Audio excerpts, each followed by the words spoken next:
صلی علی رسولہ الکریم اما بعد فاعوذ باللہ من الشیطان الرجیم بسم اللہ الرحمن الرحیم رب اشرح لی صدری ویسر لی امری واحلل عقدۃ من لسانی یفقہوا قولی۔ عقیدہ کا لفظ عربی زبان میں عقد سے ہے، اور عقد کا معنی گرہ، گانٹھ، نوٹ۔ گانٹھ کا کیا کام ہوتا ہے؟ دو چیزوں کو باندھنا۔ یہ لفظ دو چیزیں ایڈ کر لیجیے، دو چیزوں کو باہم مضبوطی سے باندھ دینا۔ جیسے نکاح کے لیے لفظ استعمال ہوتا ہے عقد، اس میں کیا ہوتا ہے؟ دو لوگ آپس میں باندھ دیے جاتے ہیں، ایک رشتے میں، رشتہ نکاح میں باندھ دیے جاتے ہیں، تو اس باندھنے کو کیا کہتے ہیں؟ عقد۔ ٹھیک ہے، تو گانٹھ دو چیزوں کو باندھتی ہے، عقد باندھتی ہے۔ ہاں، جب اس کو باب فعیل پر لایا جاتا ہے تو یہ کیا بن جاتا ہے؟ فعیل کے وزن پر عقید۔ عقید فعیل کون سا صیغہ ہے؟ گڈ، مبالغہ کا۔ مبالغہ کا کیا معنی ہوتا ہے؟ بہت زیادہ مضبوطی سے باندھنا۔ عقد ویسے ہی مضبوط باندھنے کو کہتے ہیں، لیکن عقید کہتے ہیں زیادہ مضبوط گرہ، بہت ہی زیادہ اسٹرانگ کی ہوئی گرہ۔ ٹھیک ہے، لیکن اگر ہم لفظ عقید بولیں، آپ کا عقید کیا، اس کا عقید کیا، تو یہ جب آخر میں عقید آ جاتا ہے نا، یہ ہیوی ہے، ہیوی لیٹر ایک طرح سے، تو وہ بولنے میں بھاری ہو جاتا ہے۔ اس لیے عربوں کے ہاں ایک قاعدہ ہے کہ جب کوئی لفظ بولنے میں بھاری ہوتا ہے تو اینڈ پہ کیا بڑھا دیتے ہیں؟ تائے مربوطہ۔ تو اس لیے عقیدہ ہو گیا، یہ عقید سے کیا بن گیا؟ عقیدہ۔ جب یہ عقیدہ بنا تو کیا معنی ہے اس کا؟ بہت ہی پکی مضبوط گرہ۔ یہ لفظی معنی کے حد تک عربی میں، عربی زبان میں اگر اس کو تھوڑا ڈائسیکٹ کریں تو عقیدہ میں آپ کرتے کیا ہیں؟ ایک طرف آپ ہوتے ہیں اور دوسری طرف وہ چیز ہوتی ہے جس کے ساتھ آپ اپنے آپ کو باندھتے ہیں۔ اب یہ گرہ کہاں لگتی ہے؟ ہاتھ سے نہیں لگتی جیسے دھاگے کی آپ لگاتے ہیں، بلکہ دل سے لگتی ہے۔ کس چیز کے ساتھ؟ وہ جس پہ آپ ڈیپینڈ کرنا چاہ رہے ہیں، یا جس پر آپ ایمان لانا چاہ رہے ہیں، یا جس کو آپ ماننا چاہ رہے ہیں، اس کے ساتھ آپ کی گرہ لگتی ہے۔ یعنی دوسری طرف آپ کے وہ عقائد ہوتے ہیں جو آپ اختیار کر رہے ہوتے ہیں۔ ٹھیک، اس لیے آپ نے دیکھا ہوگا کہ عقیدہ کو انگریزی میں ڈاکٹرن کہتے ہیں، DOCTRINE، ڈاکٹرن۔ ڈاکٹرن کیا ہوتا ہے؟ سیٹ آف بلیفس ہوتا ہے۔ ٹھیک ہے، سیٹ آف بلیفس جس پر آپ اپنے دل یا مائنڈ کو سیٹل کر دیتے ہیں اور جس کے ساتھ آپ ان کو باندھ دیتے ہیں۔ یعنی وہ سیٹ آف بلیفس، ایمانیات جو ہمارے ہاں دین میں ہے، یعنی مختلف چیزوں پر ایمان، جس کی تفصیل انشاءاللہ آگے ہم پڑھیں گے، ان کے ساتھ آپ اپنے آپ کو مضبوط پکا کر لیتے ہیں، باندھ لیتے ہیں، اور اس طرح آپ اس پر فرم ہو جاتے ہیں، ڈٹرمنڈ ہو جاتے ہیں کہ پھر اس میں کسی قسم کا کوئی شک نہیں رہتا، یا اس میں کسی قسم کی کوئی ڈھیل نہیں ہوتی۔ جیسے ہم کہتے ہیں عقیدہ توحید، ٹھیک ہے، عقیدہ رسالت، عقیدہ آخرت، عقیدہ ملائکہ، کتب وغیرہ۔ ٹھیک، اب اس کا کیا معنی ہے؟ عقیدہ توحید کا کیا معنی ہے؟ یعنی اس کو اگر آپ عقیدے کی ڈیفینیشن کو آپ لیں کہ گرا کس چیز کے اوپر؟ اللہ کے ایک ہونے پر۔ تو یہ ایک ہونے کو ماننا ایمان ہے دراصل، وہ اس کو آپ اپنے اس ایمان کو، یہ جو سیٹ آف بلیف ہے، اس کو دل کے ساتھ جو گرہ لگاتے ہی عقیدہ ہوتا ہے۔ ٹھیک ہے، پھر عقیدے کی تفصیلات ہوتی ہیں جن کو ہم اوور آل عقائد کہتے ہیں، اور ان عقائد میں ایمان باللہ، ایمان بالرسل، ایمان بالکتب، اور ایمان بالآخرہ، بالقدر، اور اس کے علاوہ بھی بہت ساری چیزیں ہیں جن پر ایمان لانا ضروری ہے، جو اس کی سب ڈیٹیلز ہیں، یعنی ذیلی چیزیں آ جاتی۔ مثلا قبر کے عذاب کو ماننا یہ عقیدہ کا حصہ ہے، لیکن ہم ہر وقت اس کی ڈیٹیل نہیں بیان کرتے۔ جب ہم نے کہہ دیا آخرت، تو آخرت کے اندر بہت کچھ انکلوڈیڈ ہے پھر۔ ٹھیک ہے، یعنی کسی بھی چیز کو پھر اس طرح ماننا کہ دل میں کوئی شک نہ رہے، رائٹ؟ تو اس ماننے کو کیا کہتے ہیں؟ ایمان. تو آج ہم دوسرا باب شروع کرتے ہیں ایمان کا. اسلامی عقیدہ کی بنیاد ایمان پر. اس کا معنی کیا ہے؟ یعنی ایمان کے ساتھ ہم دل کی گرہ لگاتے ہیں. ٹھیک ہے. اور جس بھی چیز پر ایمان ہوگا، اللہ پر ہے یا رسولوں پر یا دیگر چیزوں پر، کوئی ایمان عقیدے کے بغیر یعنی اس کو باندھے بغیر، اور کوئی عقیدہ ایمان کے بغیر مکمل نہیں ہوتا. یعنی اگر ایمان صرف لفظوں کی حد تک ہے، الفاظ میں ہے یا کتابوں میں ہے کہ ہاں ہم مانتے ہیں، مگر وہ دل میں نہیں ہے، کیونکہ مرکز اس کا دل ہے، گرہ دل سے لگے گی، تو اس وقت تک کوئی عقیدہ نہیں کہلاتا. یعنی وہ ڈاکٹرن یا وہ سیٹ آف بلیفز جب تک دل کے ساتھ ٹھک نہیں جاتے، اس کے اندر راسخ نہیں آ جاتے، وہ دل کے اندر جا کر وہ ایک چیز نہیں بن جاتے. کیونکہ اس گرہ لگانے کا مطلب کیا ہے؟ کہ وہ اس کے اندر راسخ ہو جائے. جب وہ راسخ ہو جاتا ہے تو پھر اس کے بعد وہ اس کے آگے آف شوٹس نکلتے ہیں اور باقی چیزیں آتی ہیں. یعنی دل اور ایمانیات یا جن چیزوں کو آپ مانتے ہیں، بلیفز، ان کی گرہ آپ کے اور ان نظریہ نہیں کہنا چاہیے، عقائد کے بیچ میں. کیونکہ نظریہ ہمارے یہاں معلوم ہے ایک لفظ آلٹرنیٹلی یوز ہوتا ہے، نظریہ توحید. توحید نظریہ نہیں ہے ہمارے نزدیک، توحید ایک عقیدہ ہے. ٹھیک ہے. تو آج ہم ایمان کے بارے میں پڑھیں گے کہ ایمان کیا ہوتا ہے، جس کی دل میں جا کے گرہ لگتی ہے یا سیٹلمنٹ ہوتی ہے، فل سیٹلمنٹ. تو وہ ہوتا کیا ایمان؟ ایمان کا لفظ کس سے نکلا ہے؟ امن سے. الف میم نون. ٹھیک ہے. اس کے دو معنی ہوتے ہیں. ایک امانت جو خیانت کی ضد ہوتا ہے، اور اس کا معنی ہوتا ہے دل کا سکون. اور دوسرے ہے تصدیق جو تکذیب کا بالعکس ہے، اپوزٹ ہے. اسی مادے سے لفظ امان بھی نکلا ہے جس کا اپوزٹ خوف ہے. ابھی میں صرف لفظی معنی بتا رہی ہوں. تو جہاں تک ایمان کا تعلق ہے تو اس کی ضد کفر ہے. ایک ہے ماننا اور دوسرا ہے انکار کرنا. اور یہ آخری معنی تصدیق سے لیا گیا، یعنی تصدیق اور تکذیب، اسی طرح ایمان اور کفر ایک دوسرے کے اپوزٹ ہیں. یہ اپوزٹس کیوں بتا رہی ہوں میں؟ تاکہ بات واضح ہو. اگر آپ دن بولتے ہیں تو دن کو جتنا لمبا چوڑا آپ چاہیں ڈیفائن کریں، لیکن اگر آپ رات بول دیں تو وہ جلدی سمجھ آ جاتی. تو تعرف الاشیاء بازدادها، اشیاء اپنے اپوزٹ سے جلدی پہچانی جاتی. تو اہل علم کا اس پر اجماع ہے کہ یہ ایمان کا معنی تصدیق ہے. علامہ راغب تعریف ایمانی آپ دیکھیے کتاب میں. علامہ راغب اصفہانی کون ہے؟ یہ کچھ پتا ہے؟ اصفہان کہاں ہے؟ ایران میں. انہوں نے کون سی کتاب لکھی ہے؟ گڈ مفردات القرآن. یہ ڈکشنری ہے، قرآن کریم کے الفاظ کی ڈکشنری ہے. تو انہوں نے مختلف الفاظ کی ڈیفینیشن بھی بتائی ہے، اس کی تفصیل بھی اور معنی وغیرہ بھی. تو وہ کہتے ہیں الایمان هو التصدیق الذی معه امن. ٹھیک ہے. الایمان کیا ہے؟ هو التصدیق، وہ تصدیق ہے. کیسی تصدیق؟ الذی، وہ جو، معه، اس کے ساتھ کیا ہے؟ امن.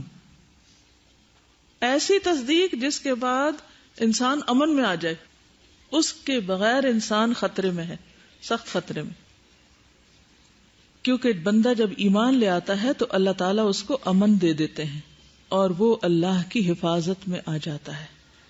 اس کی کیا دلیل ہے؟ سورۃ الانعام آیت 82 میں اللہ تعالیٰ فرماتے ہیں الذین آمنوا ولم یلبسوا ایمانہم بظلم اولئک لہم الامن وہم مہتدون.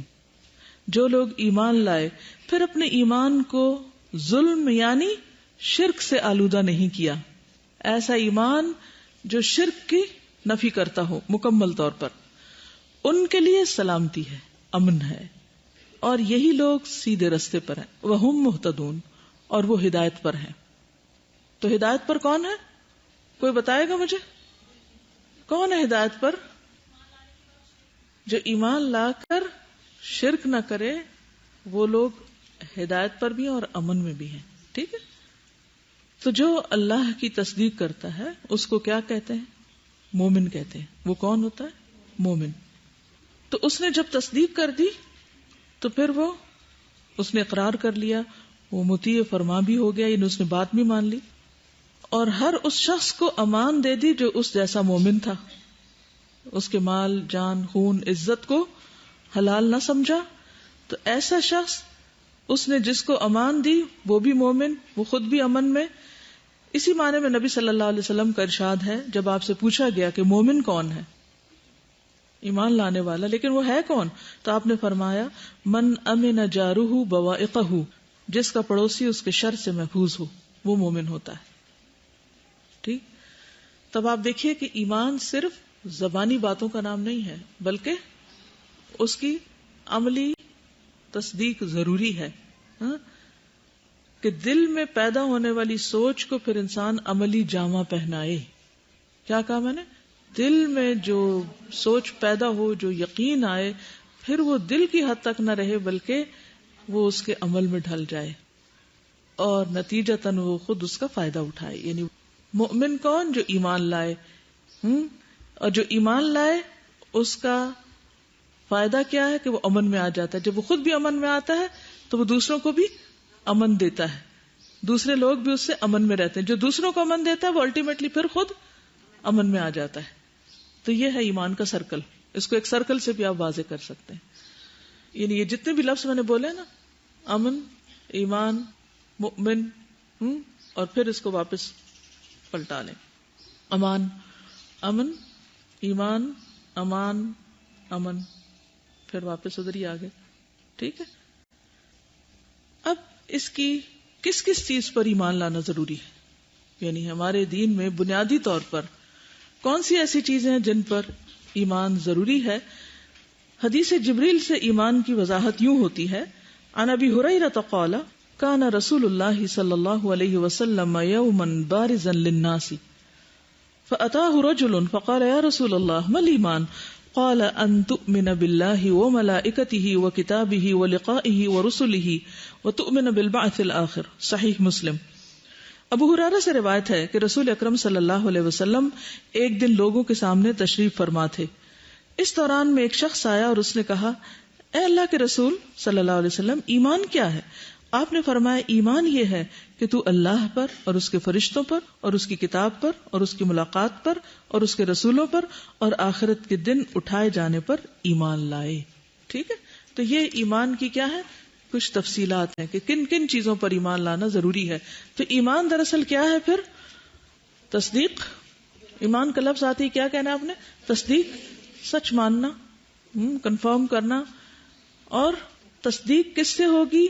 تو ایمان جو ہے قول اور فعل کے مجموعے کا نام ہوتا ہے. محض قول نہیں ہوتا، محض سوچ نہیں ہوتی، محض دل میں نہیں ہوتا، محض زبان پہ نہیں ہوتا، بلکہ وہ عمل میں بھی ہوتا ہے. تو اس لیے الایمان، ایمان کی جو عام طور پہ ڈیفینیشن کی جاتی ہے، پیج 18 پہ آپ دیکھیے، الایمان اقرار باللسان وتصدیق بالقلب وعمل بالارکان، یا بالجوارح کا لفظ بھی آتا ہے. ٹھیک ہے. ایمان اقرار زبان، تصدیق قلب اور جوارح کے عمل کا نام ہے، یعنی اعضاء سے جو ہم کام کرتے ہیں، یہ سب ایمان کا حصہ ہے. جیسا ایمان ہوگا ویسے ہی اعمال ہوں گے. ٹھیک ہے. اعمال کیسے ہوں گے؟ جیسا ایمان. اگر ایمان مضبوط ہے تو اعمال بہت اچھے، اور اگر ایمان کمزور ہے تو عمل بھی بگڑا ہوا، کمزور. ٹھیک ہے. ایک بھٹکا ہوا مسافر جسے آپ نے منزل کا راستہ بخوبی سمجھا دیا ہو اور وہ بظاہر آپ کی بات مان کر یقین کا اظہار بھی کر دے، لیکن آپ کی بتائی ہوئی سمت یعنی دائیں ہاتھ کی بجائے بائیں سمت چلنے لگے، تو یہ سمجھنا چاہیے کہ اسے رہنما کی بات پر پوری طرح یقین نہیں آیا. اس کے معنی یہ ہوئے کہ اگر ایمان کامل ہو تو یقین آ جاتا ہے، جس کے آثار مومن کے عمل اور طرز و روش سے ظاہر ہوتے ہیں، یعنی طور طریقوں سے. اور اگر ناقص ہو تو وہ الٹی سمت چلتا ہے اور دیگر خرابیاں نظر آتی ہیں. اس لیے ایمان کو عمل سے جدا نہیں کیا جا سکتا، اس لیے کہ عمل ایمان کا نتیجہ اور ثمرہ ہے، بلکہ یہی وہ علامت ہے جس سے لوگوں کو کسی کے مومن ہونے کا علم ہوتا ہے. یہی وجہ ہے کہ اللہ تعالیٰ نے قرآن حکیم میں متعدد جگہ ایمان اور عمل صالح کو ساتھ ساتھ بیان کیا ہے. تو کل مجھے ایک آیت چاہیے جس میں ایمان اور عمل صالح کو ساتھ ساتھ بیان کیا گیا ہو. اب آپ یہ آیت کہاں سے نکالیں گے؟ قرآن مجید سے نکالیں گے. کیا سارے پہلے سے پارے سے ہی لے لیں گے تو سب کی آیت کیا ہوگی؟ ایک ہی ہو جائے گی. ٹھیک ہے، تو ہر ایک اپنی چوائس کا کوئی بھی پارا لے لے اور اس میں ایسی آیت تلاش کرے جس میں ایمان کے ساتھ عمل صالح کا بھی ذکر ہو، اور اس کو اپنی ڈائری پر لکھ لیں اور پھر کل مجھے سنائیں. ٹھیک ہے، اوکے. تو اس پیراگراف سے کیا بات سمجھ میں آئی؟ کہ ایمان کس کا تقاضا کرتا ہے؟ عمل کا. یس، ایمان عمل کا تقاضا کرتا ہے، یا یوں کہنا چاہیے کہ عمل ایمان میں داخل ہے، اس کو الگ نہیں کر سکتے. ٹھیک، جیسے پتوں اور شاخوں کو جڑوں سے الگ نہیں کیا جا سکتا. اگر آپ کریں گے تو کیا ہوگا؟ اگر کسی شاخ کو آپ کاٹ دیں گے تو وہ سوکھ جائے گی، کیونکہ اس کی جڑ کٹ گئی. ایک طرح سے کاٹا آپ نے اوپر سے، لیکن وہ جڑ سے الگ ہو گئی. اسی لیے کیا کہا جاتا ہے؟ پیوستہ رہ شجر سے امید بہار رکھ. تو انسان کے اوپر عمل کی بہار بھی جبھی ہوتی ہے جب وہ عمل ایمان پر مبنی ہوتا ہے، یہ ایمان کی وجہ سے ہوتا ہے. اگر ایمان کی وجہ سے نہ ہو تو وہ عمل بے روح ہوتا ہے. کہتے ہیں نا کہ بے روح ہے سب کام، اور فائدہ کچھ نہیں، کچھ نظر نہیں آتا، کوئی حرارت نظر نہیں آتی. تو آج کل کتنے لوگ ہیں جو مسلمانوں کے بارے میں، خود مسلمانوں کے اندر سے ان کی خرابیوں کی شکایت کرتے رہتے ہیں، اور اوپر اوپر سے اصلاح کی بھی بڑی کوششیں ہوتی ہیں، لیکن اصلاح ہو ہی نہیں پاتی. وجہ کیا ہے؟ کیونکہ بنیاد سے کام درست نہیں کیا گیا. وہ کیوں نہیں شروع کیا گیا؟ کیونکہ پھر لوگ آپ کو کیا کہتے ہیں؟ کیا کہتے ہیں؟ جو بنیادیں درست کریں ان کو کیا بولا جاتا ہے؟ جی ہاں. تو اس لیے آپ کا خبردار، جو دھیان جائے اپنی بنیاد صحیح کرنے پر، پکڑے جائیں گے آپ. لیکن اگر آپ نے نہیں کی تو کہاں پکڑے جائیں گے؟ زیادہ بڑا خطرہ ہے. تو آپ کو کیا کرنا ہے؟ بنیاد صحیح کرنی ہے، تاکہ اس کے اوپر جو چیزیں وہ ساتھ ساتھ وہ پھر آٹومیٹکلی ہو جائیں گے. ان کے لیے پھر اتنی بڑی کوشش نہیں کرنی پڑتی، کوئی مصنوعی ٹپس نہیں لکھنی پڑتی. اچھا یہ کر لیں تو یہ ہو جائے گا، وہ کر لیں تو وہ، یہ کیسے کریں، یہ عمل نہیں ہوتا. اتنے سوال ہوتے ہیں، عمل نہیں بدلتا، عمل نہیں بدلتا. کیوں نہیں بدلتا؟ حالانکہ ہم ایمان رکھتے ہیں. وہ ایمان صرف زبان اور لپس پہ ہوتا ہے، دل میں نہیں ہوتا. یہ اصل مشکل ہے. راسخ نہیں ہوتا، اپنی جگہ پہ نہیں ہوتا، وہ گرا نہیں لگی اس کو. سورۃ الحجرات میں ایک آیت آتی ہے نا کہ وہ اعراب کہتے ہیں کہ اب ایمان لائے. کہو نہیں، تم بس اسلام لائے ہو، بس مطیع فرما ہو گئے ہو. ایمان تو وَلَمَّا يَدْخُلِ الْإِيمَانُ فِي قُلُوبِكُمْ، ایمان ابھی دلوں میں اترا ہی نہیں. تو اس لیے عمل بھی ایسے ہی، وہ گرہ نہیں لگی، وہ پورے ڈٹرمینیشن نہیں، فلی سیٹلڈ نہیں. وہ چیز، وہ بیج اپنی جگہ پہ نہیں رکھا گیا، وہ ادھر ادھر بکھرا ہوا. ابھی وہ اپنی جگہ گیا ہی نہیں، دل میں نہیں اترا، مرکز ہی درست نہیں. یعنی کہ دل نے اسے قبول نہیں کیا. یا تو دل فاسد ہوتا ہے، یہ دل میں نفاق بھرا ہوتا ہے، یہ کچھ اور شرک ورک ہوتا ہے جس کی وجہ سے وہ اس کو سیٹل ہونے نہیں دیتا. جیسے زمین جو ہے وہ اگر کھاری ہو یا اس کے اندر اور چیزیں ملی جلی ہوں تو پھر کیا ہوتا ہے؟ اچھے سے اچھا بیج ڈالے کوئی فائدہ نہیں ہوتا. تو کلمے میں کوئی خرابی نہیں. یہ تو جنت کی آج صبح جب میں نے یہ جملہ کتنی دفعہ پڑھا ہوا ہے نا، لیکن آج جب میں نے اس کو پڑھا تو مجھے ایسا لگا جیسے کوئی نیا انکشاف ہوا مجھ پر کہ مفتاح الجنہ ہے لا الہ الا اللہ. تو یہ جنت کی چابی یا کنجی کیسے ہے؟ جب واقعی وہ اندر اتر جائے، اور اندر بھی ایسا جو اسے قبول کر لے پوری طرح. کیونکہ اگر تالا اسے قبول نہ کرے کھلتا ہی نہیں نا. پھر جب قرآن نہیں پڑھتے تو ایمان کمزور ہونے لگتا ہے، اور جب وہ کمزور ہوتا تو عمل بھی، کنوکشن کا لیول، ہر چیز پھر فزل آؤٹ ہو جاتی. ٹھیک ہے، تو انشاءاللہ بہت سارے سوالوں کے جواب خود ہی خود بیچ میں آتے جائیں گے.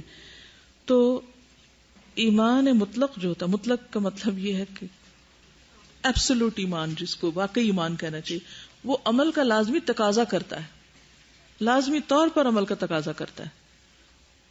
ابن تیمیہ کہتے ہیں کہ ایمان مطلق اعمال کو داخل ہے، یعنی اعمال اس کے اندر ہی داخل ہیں. اور اس کی تائید کہاں سے ہوتی ہے؟ انما، سوائے اس کے نہیں. انما کیا ہے عربی میں؟ کلمہ حصر. ٹھیک ہے، یعنی سوائے اس کے نہیں، ممکن ہی نہیں، ہو ہی نہیں سکتا. ہوتا ہی جب ہے جب یہ کریں گے. ٹھیک ہے، انما یؤمن بآیاتنا الذین اذا ذکروا بها خروا سجدا وسبحوا بحمد ربهم وهم لا يستكبرون. ہماری آیات پر تو وہی لوگ ایمان لاتے ہیں کہ جب انہیں ان آیات سے نصیحت کی جاتی ہے تو سجدے میں گر پڑتے ہیں اور اپنے پروردگار یا اپنے رب کی تعریف کے ساتھ تسبیح کرتے ہیں اور تکبر نہیں کرتے. تو گر پڑتے ہیں تو ہمبل ہو جاتے ہیں. قرآن پر تو یہ لوگ ایمان لاتے ہیں. کتنے ہی لوگ ہیں جو پورا قرآن حفظ بھی کر لیتے ہیں, تفسیر بھی پڑھ لیتے ہیں, نمبر بھی لے لیتے ہیں, کامیابیاں بھی حاصل کر لیتے ہیں, لیکن وہ اللہ کی آیات سن کے نہ سجدے میں گرتے ہیں, نہ روتے ہیں, اور نہ ہی اللہ کی محبت دلوں میں جاگتی ہے, اور نہ ہی ہمبلنس آتی. تو اصل خرابی کہاں ہے؟ ایمان درست نہیں. اس کے برعکس اللہ تعالیٰ نے ان لوگوں کے ایمان کی نفی کی ہے کہ جس شخص کو قرآن کی نصیحت کی جائے اور پھر وہ اس پر عمل نہ کرے. اللہ تعالیٰ کا ارشاد ہے انما کا مطلب ہے سوائے اس کے نہیں, یعنی اگر یہ نہیں تو ہے ہی نہیں. ٹھیک ہے نا. انما المؤمنون الذین اذا ذکر اللہ وجلت قلوبہم. مومن تو وہ لوگ ہوتے ہیں کہ جب اللہ کا ذکر کیا جاتا ہے تو ان کے دل کانپ اٹھتے ہیں, ہل جاتے ہیں, یعنی ان کے دلوں پہ سخت اثر ہوتا ہے. اور آپ نے دیکھا ہوگا کہ کئی دفعہ ایسا ہوتا ہے نا کہ ایسا لرزہ آتا ہے کہ اوپر سے نیچے تک, یعنی ایک چل ہوتی ہے جو دوڑ جاتی ہے آپ کی ریڑھ کی ہڈی میں, اور واقعی آپ کانپ اٹھتے ہیں.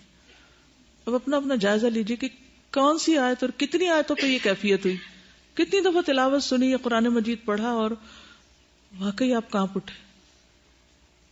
پوچھیے اپنے آپ سے کتنی آیتوں نے آپ کو واقعی رلایا. اور یہ نہیں کہ سب بیٹھے رو رہے ہیں تو ہم بھی سسکیاں لینے لگے, تنہائی میں بھی رلایا ہو جب کوئی نہ ہو. تو یہ اب آپ کا اپنا لٹمس ٹیسٹ ہے, خود کو خود ٹیسٹ کر لیں. کسی کے پاس جانے اور کسی سے کاؤنسلنگ کی کوئی ضرورت نہیں. خود کو خود کھنگالیں اور پرکھیں.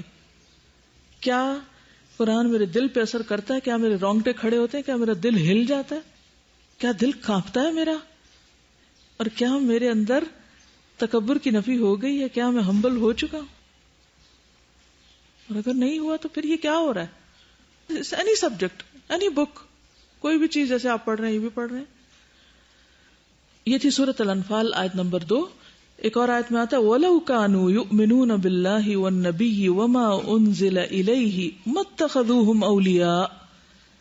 اگر وہ اللہ پر, نبی پر اور جو کچھ اس کی طرف نازل کیا گیا یعنی قرآن مجید پر ایمان لاتے تو ان کو دوست نہ بناتے. کن کو؟ ایسے لوگوں کو کہ جو ایمان نہیں لاتے. پھر ان کے لیے وہ محبت نہ ہوتی ان کے دلوں میں,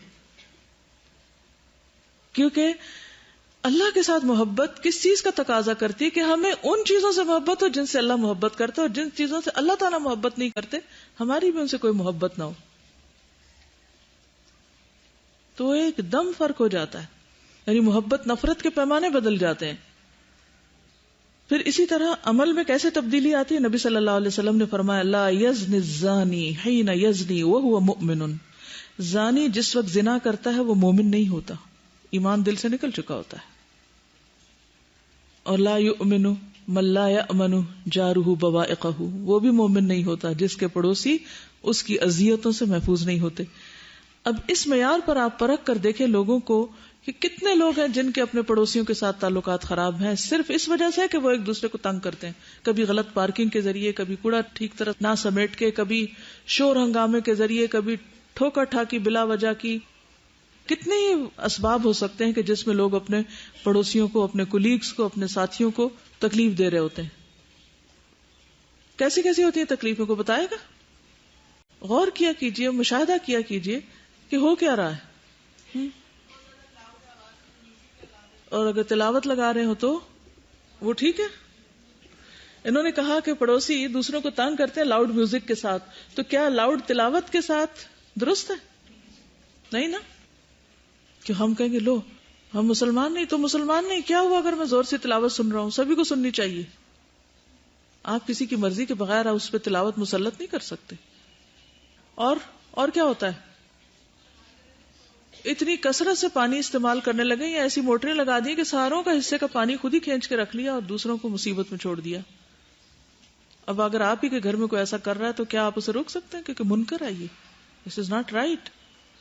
لیکن ایمان ہو تو کوئی بولے نا, ایمان ہو تو کوئی نہیں انل منکر کرے کہ نہیں یہ تو ٹھیک نہیں. وہ چبھنے لگتی ہے نا غلط باتیں انسان کو. اور کیا ہوتا ہے؟ جی اب دوپہر ہے، سونے کا وقت ہے، اس وقت موٹر چلے، اپنا ایک اسکیجول بنائیں کہ جب لوگ کام پہ گئے اس وقت چلائیں. آپ کو خود بھی خیال ہونا چاہیے. جی ہاں، اپنے بچوں کو ان کے گھر بھیج دینا اور وہ خوب ہنگامہ کریں. اوپر والے پورشن میں رہتے ہیں اور وہ اتنا اچھل کود کرتے ہیں اور فرنیچر گھسیٹتے ہیں اور احساس نہیں ہوتا، اور دن کو بھی کیا اور رات کو بھی کیا کہ نیچے والوں کا معلوم نہیں کیا حال ہو. آپ میں سے یعنی سوچنے کا بس طریقہ بتانا مقصود تھا. آپ میں سے ہر ایک کے پاس ایک ایک مثال ہوگی کہ جس کے ذریعے آپ کو اذیت پہنچی یا آپ نے کسی کو پہنچائی. اگر ایمان جاگتا ہو تو انسان کسی کو کہنے کی ضرورت نہیں کہ یہ نہ کرو اور وہ نہ کرو، لمبی لمبی لسٹیں بنا کے اور چیک لسٹ بنا کے دینے کی ضرورت نہیں کہ اچھا ہم کے ساتھ یہ نہ کریں یہ نہ کریں یہ نہ کریں. نہیں، وہ تو دل بتائے گا. آپ کی فطرت میں اللہ نے رکھا ہوا ہے اچھے برے کی پہچان، وہ تو خود ہی پتہ چل جائے گا کیا کرنا چاہیے اور کیا نہیں کرنا چاہیے.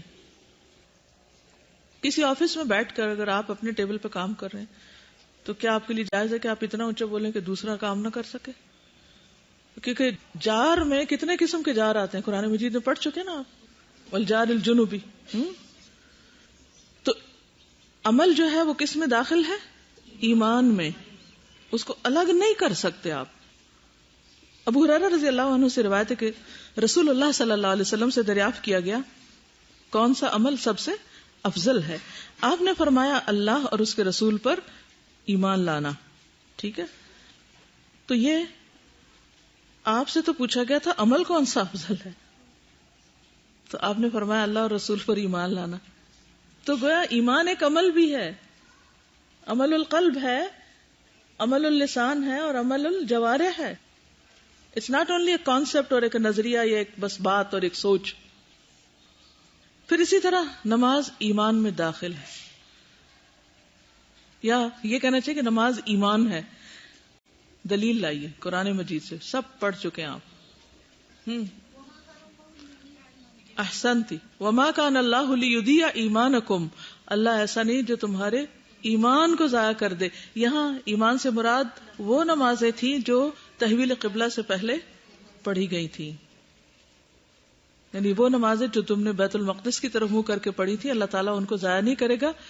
اللہ تعالیٰ یہ بھی تو فرما سکتے تھے وما کان اللہ لیضیع صلاتکم ایمانکم. تو اس سے کیا پتہ چلتا ہے؟ ایمان عمل کا نام ہے، عبادات جو ہیں وہ ایمان ہی کا حصہ ہیں. کیا رمضان کے روزے بھی ایمان کا حصہ ہے؟ دلیل آئیے. من صام رمضان ایمانا واحتسابا غفر له ما تقدم من ذنبه. لیلۃ القدر، من قام لیلۃ القدر ایمانا واحتسابا غفر له ما تقدم من ذنبه. تو لیلۃ القدر کا قیام جو ہے یا رمضان کی ساری راتوں کا قیام وہ بھی ایمان میں داخل ہے. جہاد بھی ایمان میں داخل ہے. نبی صلی اللہ علیہ وسلم نے فرمایا جو شخص اللہ کی راہ میں نکلا اللہ اس کا ضامن ہو گیا. اللہ تعالیٰ فرماتا ہے اس کو میری ذات پر ایمان اور میرے رسولوں کی تصدیق نے گھر سے نکالا ہے. میں اس بات کا ضامن ہوں کہ یا تو اس کو مال اور ثواب غنیمت کے ساتھ واپس کر دوں یا جنت میں داخل کر دوں، یعنی اگر اس کی موت آ جائے اس راستے میں. تو جو شخص بھی فی سبیل اللہ نکلتا ہے، کیونکہ یہاں لفظ جو ہے وہ من خرج فی سبیلہ، تو اللہ کے راستے میں نکلنے میں کیا کیا چیزیں آتی؟ علم کے لیے نکلنا، اللہ کے دین کے لیے جب بھی آپ نکلیں گے وہ فی سبیل ہی ہوگا، چاہے حج کے لیے نکلے، عمرے کے لیے نکلے، علم حاصل کرنے کے لیے نکلے، علم دینے کے لیے نکلے، تو یہ فی سبیل ہی ہے. تو یا تو پھر کیا ہوتا ہے کہ اللہ تعالیٰ اس کو دنیاوی فائدے دیتے اور یا پھر راستے میں موت آ جاتی. تو من سلک طریقا یلتمس فیہ علما سہل اللہ لہ طریقا الی الجنہ. اور اگر کوئی راستے میں فوت ہو جائے تو اس کے لیے بھی کیا ہے؟ جی ہاں. تو پھر ایمان کا معنی کیا ہوا؟ تصدیق کرنا، اقرار کرنا اور دل میں پیدا ہونے والی سوچ کو عملی جامہ پہنانا. کیونکہ دل میں وہ کنوکشن آ جاتی کہ انسان کہتا ہے کر کے دم لوں. پچھلے دنوں میں دبئی میں تھی تو الحمدللہ بہت سارے اسکالرز کے ساتھ سیٹنگز ہوتی رہی، تو میں اس میں صرف بیٹھ کے چپ کر کے سنتی، دیکھتی اور سیکھتی رہتی تھی کہ لوگ کیا سوال کرتے ہیں اور جواب کیسے آتا ہے، اور اگر اس جگہ میں ہوں تو میں کیسے جواب دوں. تو ایک اسی طرح کی مجلس تھی جس میں بہت سارے ینگسٹرز تھے، پیرنٹس بھی تھے، ینگسٹرز بھی تھے. تو ایک اسکالر سے کسی نے سوال کیا کہ میں میوزک چھوڑنا چاہتا ہوں، کس طرح چھوڑوں، مجھے طریقہ بتائیں. خیر انہوں نے جو بھی بتایا وہ اپنی جگہ، لیکن اس وقت میں نے سوچا کہ اگر یہ سوال مجھ سے کیا جائے تو میں کیا کہوں گی. میں اس سے پوچھوں گی کیا واقعی تم چھوڑنا چاہتے ہو؟ کیا واقعی تم چھوڑنا چاہتے ہو؟ تمہیں یقین ہے کہ یہ درست نہیں جو میں کر رہا ہوں؟ اگر واقعی تم چھوڑنے میں سچے ہو اور تمہارا اس بات پر یقین ہے کہ یہ جو میں کر رہا ہوں یہ غلط ہے اور اس سے میرے گناہوں میں اضافہ ہو رہا ہے، تو کسی اسکالر سے پوچھنے کی ضرورت ہی نہیں ہوگی. یہ جان لینا ہی کافی ہے کہ یہ کرنے کا کام نہیں. کیونکہ انما الاعمال بالنیات. یہ جواب اللہ نے کیسے سجھایا؟ کیونکہ میں اس کا ایک ینگسٹر کے ساتھ تجربہ کر چکی تھی اپنے بیٹے کے ساتھ. اس کو صبح کی نماز میں مشکل ہوتی تھی اٹھنے میں، اور مجھے پھر بھائی اتنے بڑے ہو گئے اٹھ کیوں نہیں پاتے؟ تو میں اسے کہتی کہ اب خود اٹھو، بڑے ہو گئے خود اٹھو، میں نہیں اٹھاؤں گی، کیونکہ میں ہر وقت میں تمہارے ساتھ تھوڑی ہو سکتی ہوں. تو اس کا مطلب ہے جہاں میں تمہارے ساتھ نہ ہوں وہاں تمہاری فجر گئی، اور اگر فجر گئی تو تم اللہ کی حفاظت سے نکل گئے. اگر اللہ کی حفاظت نہ رہی تو باقی بچا کیا؟ پھر تو نقصان ہی نقصان ہے. تو تھوڑے بہانے شہانے سب کرتے ہیں نا کہ نہیں میرے اٹھنا چاہتا ہوں. میں نے کہا نہیں، جس دن تم نیت کرو گے نا، تم نے سچا ارادہ کر لیا کہ میں نے اٹھنا ہے اور خود اٹھنا ہے، تو اٹھ سکو گے. اپنے ساتھ سچ بولو. اور الحمدللہ اس کے بعد پھر اٹھانا نہیں پڑا. اکا دکا کبھی کبھار جیسے سفر میں ادھر ادھر وہ یاد دہانی، کیونکہ وہ بعض اوقات پوری رات کا سفر ہوتا ہے تو اٹھنا مشکل ہو جاتا ہے. مگر ایک وہ جو بہت بڑی ایک راک تھی وہ رستے سے ہٹ گئی. ہم سب کے راستے میں راکس ہیں کسی نہ کسی چیز پر عمل کرنے کے لیے. ہر اس چیز میں، مثلا ہم میں سے کچھ لوگ یہ چاہتے ہوں گے کہ ہم کسی خرابی سے نکل آئیں، کیونکہ ضمیر پنچ کرتا ہے نا، دل میں اس کی برائی بھی ہوتی. ہم نکلنا بھی چاہتے ہیں، نکل نہیں پاتے. کیوں؟ اس لیے کہ ابھی ہمارا نفس پوری طرح اس کو چھوڑتا نہیں. ہم اس کو لینا بھی چاہتے ہیں اور ہم اس کو چھوڑنا بھی چاہتے ہیں. ہم خود بیچ میں ہوتے ہیں. جس دن ہم نے فیصلہ کر دیا نو میں نے چھوڑنا ہے، یہ لو، پھر مشکل نہیں. صحابہ کرام نے شراب کیسے چھوڑی تھی؟ فیصلہ کر لیا تھا نا کہ چھوڑنی ہے. تو کسی بھی چیز میں جب آپ اللہ سے مدد مانگ کے فیصلہ کر لیتے ہیں نا کہ نہیں کرنا، پھر آپ نہیں کرتے. یا کرنا ہے، کر کے چھوڑنا ہے. یہ دیکھیں نا، آپ کرنا ہے، ڈٹرمنیشن، یہ عقیدہ ہے آپ کا. یہی تو گرہ لگائی آپ نے کہ نہیں کرنا ہے، اس کے بغیر تو گزارا ہی نہیں. تب جو اللہ کے راستے میں نکلتا ہے.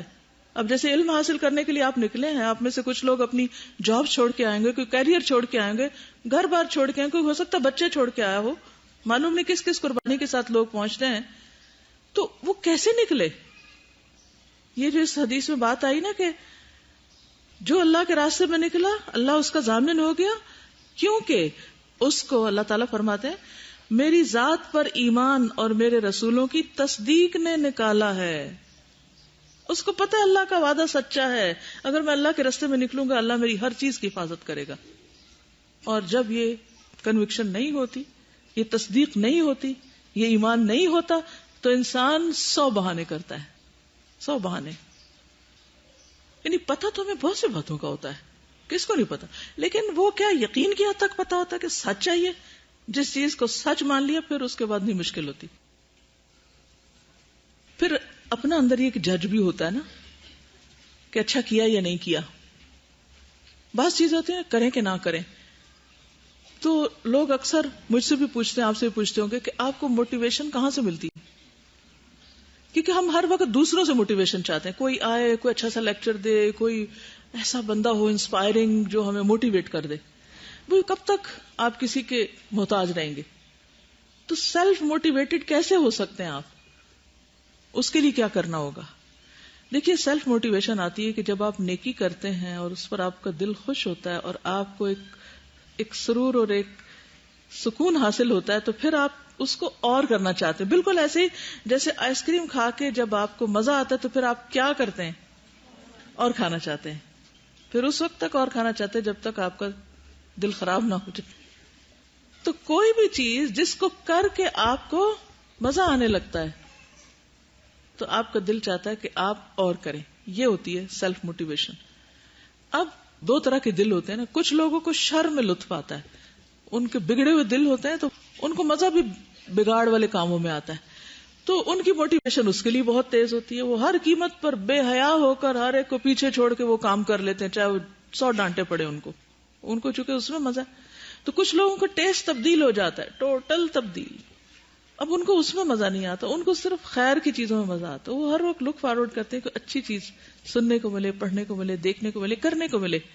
ان کے اندر کا ایمان ایسا جاگ رہا ہوتا ہے کہ وہ دوڑ رہے ہوتے ہیں, اچھا یہ کام کریں, یہ کریں, یہ اچھا یہ کام کر لیتے ہیں. وہ سو بھی رہے ہوتے ہیں تو ان کو اسی قسم کے خیالات آ رہے ہوتے ہیں کہ اچھا اب یہ کرنا ہے, ایسا کرنا ہے, ویسا کرنا ہے. تو یہ بہت ساری چیزیں آپ کے دل سے تعلق رکھتی ہیں. نبی صلی اللہ علیہ وسلم سے ایک آدمی نے پوچھا کہ ایمان کیا ہوتا ہے, ایمان کیا ہوتا ہے, کیسے پتہ چلے ایمان ہے کہ نہیں؟ فرمایا اذا سرتک حسنتک وساءتک سیئتک فانت مؤمن. جب تمہیں اپنی نیکی سے خوشی ہو اور اپنی برائی بری لگے تو تم مومن ہو. اور اگر نیکی کر کے کوئی مزہ ہی نہیں آیا تو کیا آگے موٹیویشن ہوگی؟ برائی کر کے کوئی دل پہ چبھن ہی نہیں ہے, دل مردہ ہے, ضمیر مردہ ہے, کیا کریں گے آگے؟ کچھ بھی نہیں.